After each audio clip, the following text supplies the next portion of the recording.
A continuación, salud renal y reumatología.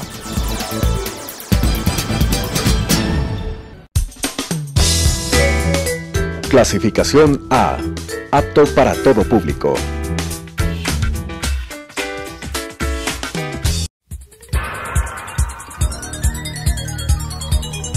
Las opiniones vertidas en este espacio por la producción y dirección del programa son de exclusiva responsabilidad de sus autores y de quienes intervienen en ellos.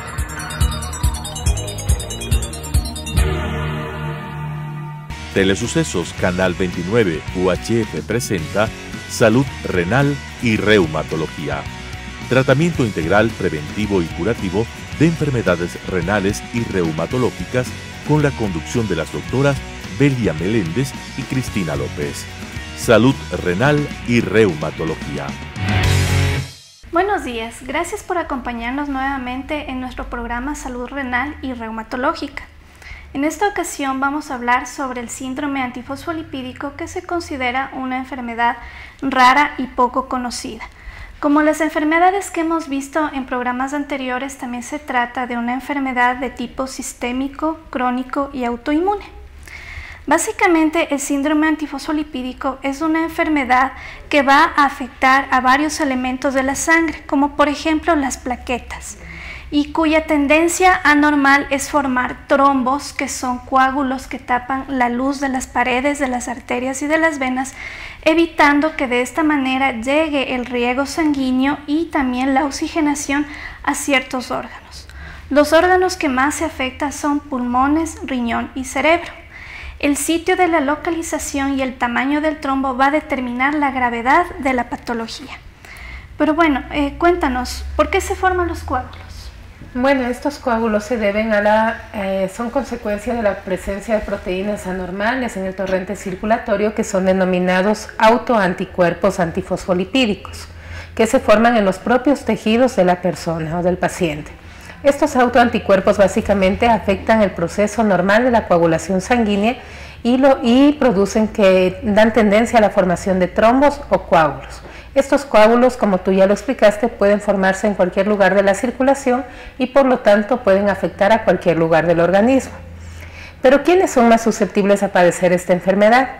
Debemos tomar en cuenta que esta enfermedad es más susceptible en pacientes mujeres que se encuentran entre los 30 y 40 años, que es el pico de diagnóstico que tenemos, y pueden estar estas personas sanas o tener otras enfermedades asociadas. Tenemos que hasta en un 40% se asocia con el lupus eritematoso sistémico, que ya hemos tratado en programas anteriores y que es la asociación más frecuente. Bueno, también no solamente en el lupus, también tenemos en la artritis reumatoide, en las vasculitis es muy común encontrar el síndrome antifosfolipídico. Como habíamos indicado anteriormente, el trombo determina el tipo de daño. El depósito repetido de estos pequeños trombos en las arterias coronarias, pueden ocasionar un daño o un infarto cardíaco o un daño del corazón. También en las válvulas cardíacas, como vemos en esta imagen, se generan unas estructuras que se llaman vegetaciones, que estas a su vez provocan el mal funcionamiento de las válvulas cardíacas, y como consecuencia de esto se forman los trombos, que no solamente se forman en este sitio, sino que tienen la capacidad de migrar o de viajar a otros lugares como el riñón, el pulmón, que son los más susceptibles. Los trombos tienen la posibilidad de pasar desde los vasos sanguíneos más grandes hasta llegar a los vasos sanguíneos más pequeños. Recordemos que los vasos sanguíneos más pequeños se encuentran en el sistema nervioso y en pulmón. Entonces es por esta razón que es muy frecuente que se presente trombos. Es común esto en personas jóvenes, menores de 40 años, que tienen un infarto o un evento cerebrovascular sin que se determine una causa clara. Puede estar asociada con el síndrome antifosfolipídico. Claro, como tú ya lo mencionaste, al establecerse estos coágulos en los pequeños vasos, la sintomatología va a ser muy característica. Por ejemplo, personas jóvenes menores de 40 años con infarto agudo de miocardio sin tener una enfermedad subyacente, infartos cerebrales, lo que conocemos también como accidente cerebrovascular o accidentes vasculares transitorios que se caracterizan por deterioro del nivel de conciencia o cierto tipo de debilidad en alguna parte del cuerpo con posterior recuperación. Además, debemos considerar que los coágulos que se forman en los miembros inferiores pueden también migrar a la circulación a vasos más grandes y causar embolias pulmonares, que es una manifestación muy grave de esta enfermedad, que es la trombosis pulmonar. Otros vasos pequeños que también se ven muy afectados en el síndrome antifosfolipídico son los vasos renales.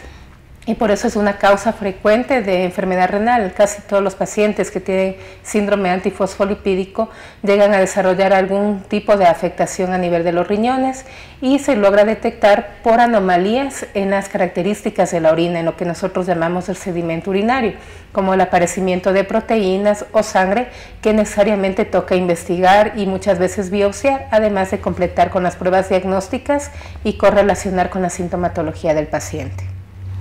Muchos de las pacientes con este síndrome también llegan a falla renal, ¿verdad? Claro, hay pacientes que no se ha logrado detectar a tiempo, como ya hemos mencionado. Hay pacientes que no tienen síntomas en relación a enfermedad de los riñones porque se van adaptando a estas molestias y luego entran a diálisis o ya los encontramos en estados muy avanzados de la enfermedad, en los que inclusive es hasta difícil realizar una biopsia por las características que ya tienen los órganos. Y además no muestran una característica definida en la biopsia, sino muestran características de otras patologías. Entonces es muy importante la correlación clínica y el entablar relación con los otros profesionales afines, como por ejemplo con reumatología, para lograr llegar a un buen diagnóstico y a un tratamiento adecuado para intentar retrasar la progresión de la enfermedad. Bueno. Con respecto a los síntomas de esta enfermedad, pues la sintomatología es muy variada. Los síntomas pueden ser ninguno, puede ser que los pacientes tengan la enfermedad, pero en sí nunca tengan signos y síntomas. Pero los principales son los siguientes. Dependiendo del lugar en el que se ubique el trombo, pues podemos tener una trombosis venosa profunda en las piernas, lo que produce la consecuente necrosis de la pierna y se caracteriza por un dolor extremadamente intenso, los cambios de coloración en los dedos del pie o en el pie completamente dependiendo del sitio, el cual puede empezar a tornarse morado ya que no tiene el riego sanguíneo que necesita. En las mujeres embarazadas pues también es frecuente ver abortos a repetición. Los abortos por lo general son antes de la semana 12. Pero también puede ser después de la semana 12, pero la mayor cantidad se encuentra entre la semana 2 y la 12. Se caracteriza por un sangrado intenso y la pérdida consecuente. Lo que sucede es que ya no hay un riego sanguíneo adecuado entre la placenta y la madre debido a la gran cantidad de trombos que se forman. A nivel del sistema nervioso central tenemos los llamados infartos cerebrales, los derrames, pues no solamente depende del sitio, sino que en el lugar, el vaso sanguíneo, al estar la sangre implicada en todo esto, el vaso sanguíneo genera el trombo, se agregan las plaquetas y es como que se produce una cicatrización. En la piel ocasionalmente no es muy frecuente encontrar estas imágenes que se llaman lívidos reticulares, que lo que nos habla es una mala circulación a nivel de la piel y de los músculos.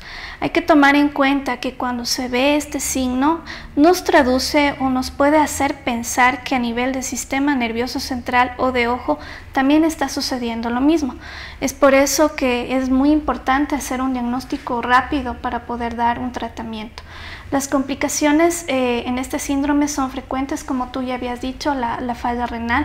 Muchos pacientes llegan en insuficiencia renal y pues hasta investigar la causa tenemos que es un síndrome antifosfolipídico. Claro, bueno, también tenemos signos que son menos frecuentes en la enfermedad y hay pacientes que se presentan con migrañas, demencia, enfermedad cardiovascular, sobre todo con daño valvular que no ha sido establecido la causa. En cuanto al origen de la enfermedad, tenemos que no es todavía del todo claro. Tiene una fuerte asociación genética, la misma que también implica que un factor ambiental la active como un detonante o situaciones infecciosas. En todo caso, los anticuerpos ya se encuentran presentes en el torrente circulatorio del paciente y pueden activarse en forma ocasional, lo que ocasiona los cuadros de trombosis. Estos episodios de trombosis también pueden ser desencadenados por inactividad prolongada, por ejemplo en viajes largos o en encamamientos, cuando el paciente se encuentra encamado por alguna otra situación, en el embarazo o posterior a intervenciones quirúrgicas. No debemos olvidarnos que hay otros factores que también pueden producir trombosis, que no necesariamente son el síndrome antifosfolipídico, y tenemos el uso de anticonceptivos, el embarazo, la hipertensión arterial, el tabaquismo, la obesidad, la aterosclerosis. Entonces, una vez que ya hemos conocido los signos, síntomas y un poco de cómo ocurre el síndrome antifosfolipídico, ¿cómo llegamos al diagnóstico de este para ya tener un diagnóstico certero e iniciar el tratamiento? Bueno, el diagnóstico, como siempre nosotros insistimos mucho, una buena historia clínica, un buen examen físico es primordial. En las pruebas de laboratorio no existe un examen de laboratorio diseñado para cada paciente. Son múltiples los exámenes en busca de esta patología.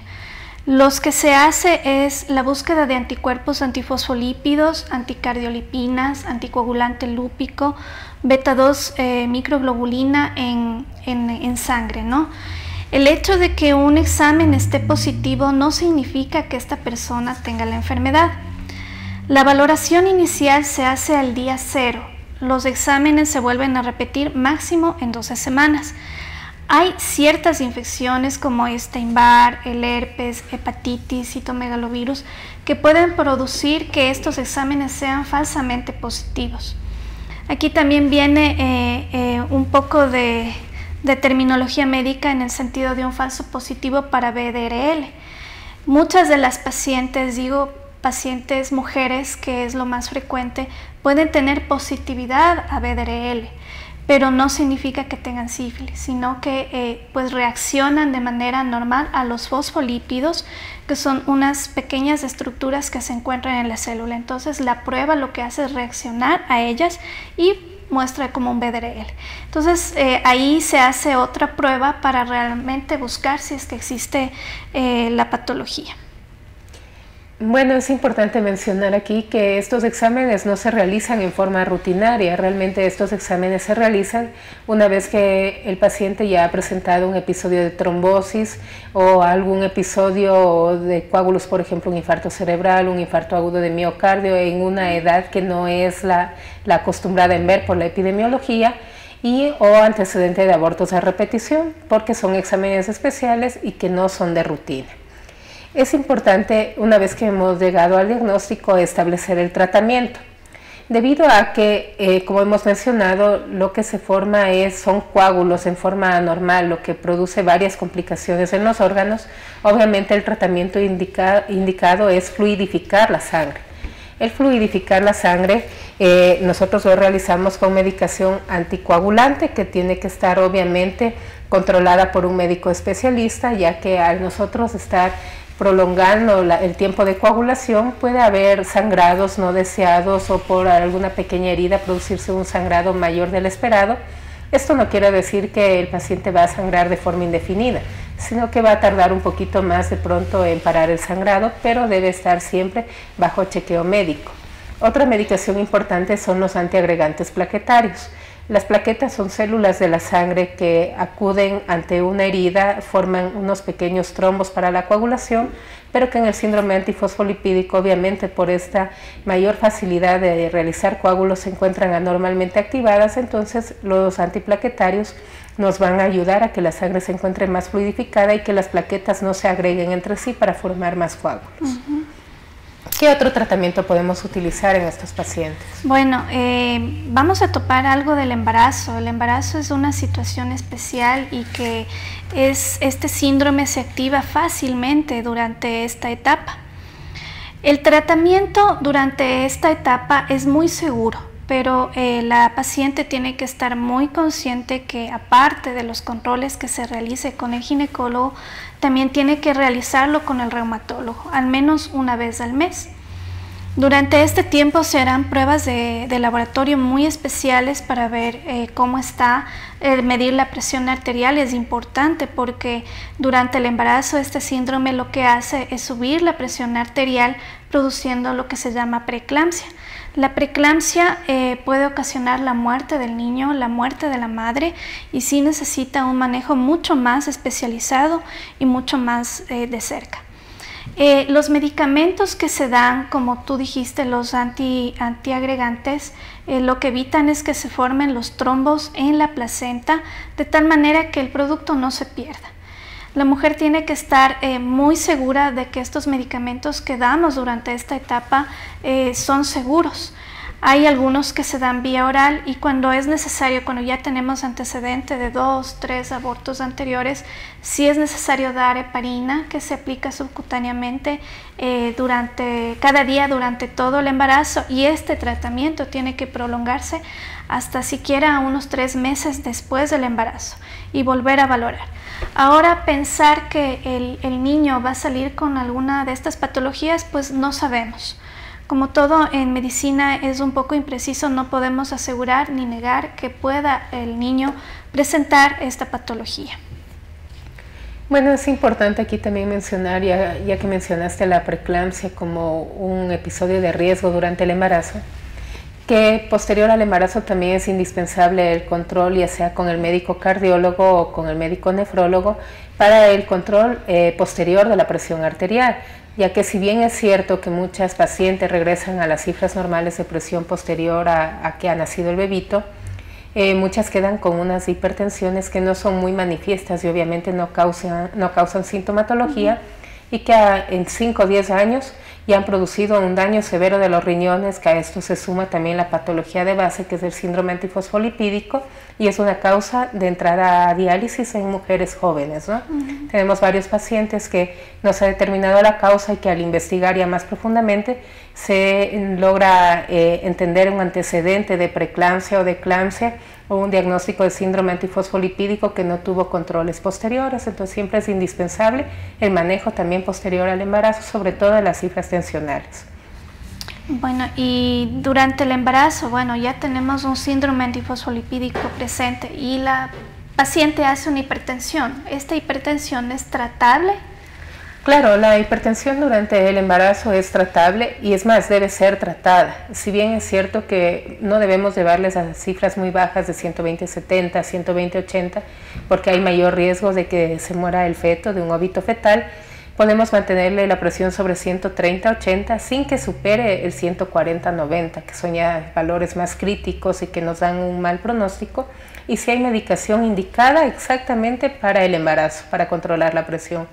Y obviamente una vez que se detecta hipertensión arterial, es un embarazo de alto riesgo y debe estar monitorizado por varios especialistas y obviamente ser atendido en un lugar de tercer nivel por lo menos. Bueno, y en una mujer que ya tenga insuficiencia renal, que ya esté en diálisis, ¿no está exenta de quedar embarazada? En estos casos... Claro, obviamente no está exenta de quedar embarazada, y si bien es cierto que los periodos menstruales se vuelven muy irregulares debido a la propia ruptura del eje por la enfermedad que tiene, deben mantener la anticoncepción, porque el estar embarazada en diálisis implica un altísimo riesgo de muerte tanto para la madre como para el feto. Y muchos de los casos no llegan a término y se producen abortos o se ovitan a mitad del embarazo, lo que también causa complicaciones. Para las mujeres que se encuentran en diálisis, la mejor opción es no quedar embarazadas. Ahora, si ya quedan embarazadas por alguna falla en la anticoncepción o por algún otro motivo, porque quieren quedarse embarazadas, tienen que estar conscientes de que es de muy mal pronóstico, de alto riesgo, y que, claro, obviamente la medicación y el esquema de diálisis va a tener que cambiar, porque se trata de mantener el organismo libre de toxinas, porque estas toxinas son las que van a matar al bebito y también van a causar hipertensión y muerte en la madre. ¿Y las diálisis cómo son? ¿Cómo es el esquema de diálisis en una embarazada? Bueno, durante el embarazo al menos se deben completar 20 horas de diálisis semanales. Habitualmente en una paciente que no se encuentra embarazada, lo que se completa son aproximadamente 12 horas de diálisis. Esto de completar 20 horas de diálisis implica que el tratamiento sea realizado diariamente para que el medio no se encuentre con las toxinas urémicas que nosotros llamamos, como la urea, creatinina, la paratormona, que sean limpiadas más seguido de lo habitual, con la finalidad de que el feto no se encuentre en un ambiente tóxico, ya que entendemos que todos los nutrientes y todas las toxinas llegan a través de la placenta hacia el feto, y esto le hace que tenga retardo del crecimiento, que tenga problemas tanto en el desarrollo, tanto en lo anatómico como en el desarrollo también de la parte cerebral y del sistema nervioso. Entonces eso es la finalidad de las diálisis diarias, y que complete al menos 20 horas durante el embarazo. ¿Y el nacimiento tiene que ser por cesárea? El nacimiento sí, habitualmente es por cesárea y se produce antes del término, porque no podemos mantenerle mucho tiempo tanto al feto en el ambiente tóxico y a la madre con este riesgo, porque muchas al final del embarazo desarrollan hipertensión arterial incontrolable que pone en muy alto riesgo a la madre y también al hijo, ¿no? Bueno, continuando con esto de síndrome antifosfolipídico, hay ciertas situaciones un tanto especiales. Al tener una serie de signos y síntomas que no son muy específicos, la importancia es saber reconocer en qué momento el paciente debe recurrir al médico.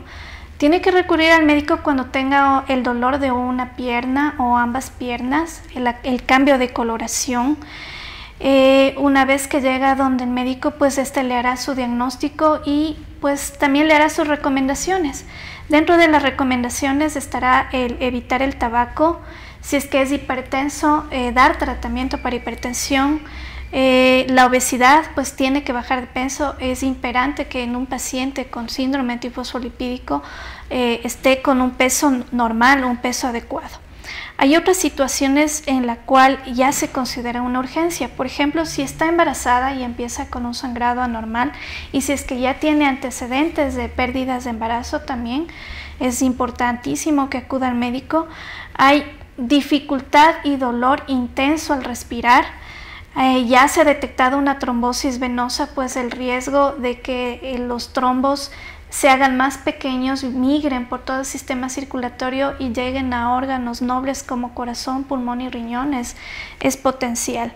Si es que hay una menstruación abundante, si hay un vómito que es rojo, rutilante, heces negras, o un dolor muy intenso que aparece sin causa aparente, pues tiene que acudir rápidamente al profesional. Claro, y no sé si tú de pronto has oído de algún tratamiento de forma de biomedicina o algún tratamiento natural que ocupen para el antifosfolipídico. Bueno, hay varios tratamientos que refieren, pero ninguno de estos ha sido legalmente probado. Los estudios han demostrado que la biomedicina, como tú dices, la medicina naturista, no da mayor aporte. Porque, como habíamos indicado en el programa de lupus eritematoso sistémico, el hecho de dar, por ejemplo, alfalfa provoca que este tipo de enfermedades despierte y haga el daño que no queremos que haga. Entonces, la recomendación fundamental es que el paciente no acuda a este tipo de medicina, porque estaría haciendo un detrimento sobre su estado de salud. Eso es todo por el día de hoy. Gracias por acompañarnos en nuestro programa. No olvide de hacer sus preguntas y sugerencias a nuestro correo info@nefrolupus.com. Muchas gracias. Las opiniones vertidas en este espacio por la producción y dirección del programa son de exclusiva responsabilidad de sus autores y de quienes intervienen en ellos.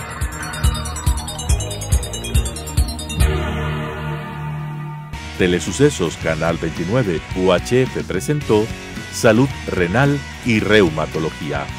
Tratamiento integral preventivo y curativo de enfermedades renales y reumatológicas, con la conducción de las doctoras Belia Meléndez y Cristina López. Salud Renal y Reumatología.